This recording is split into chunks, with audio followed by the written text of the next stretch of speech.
Mashona anoti vakafa havana chavakaona and wafa warova.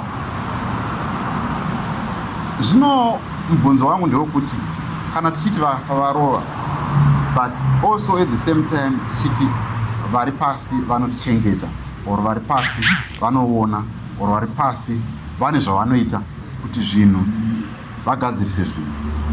Mubvunzo wangu kwamuri vana veZimbabwe kuti tine magamba akafa, maybe kutanga kuna nambuya nehanda, maybe kutevera vana Joshua Nkomo, vana Josiah Tongogara, vana Josiah Chinamano, to name just a few.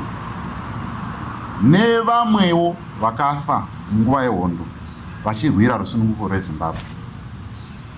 Vanga vane shuviro yekuona Zimbabwe iri pari nani darika zvavakanga vari. Mubvunzo wangu ndewekuti kuti vakafa vane zvavanotaura kana kuti vanokwanisa kutirwira. Mubvunzo wangu ndewekuti zviri kuitika iye zvino izvi vari kufara nazvo here vachizviona? Zviri kuitika iye zvino izvi zvekuti nyika iri kunzi inovakwa nevene vayo, asi tiri kuona vene vayo vachitambura vachida kutiza nyika yavo.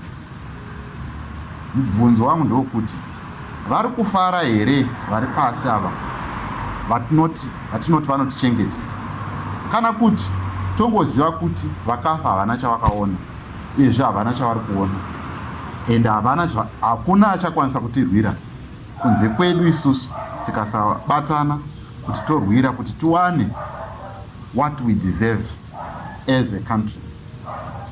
There is nothing that those who are before us will do. Mubvunzo kwamuri vanoita zvemasvikiro, vanotenda kumudzimu, munoti kudii nezvatiri iye zvino izvi? Maybe vakafa vanotaura nemi, vari kutiwo kudii nesituation yatiri?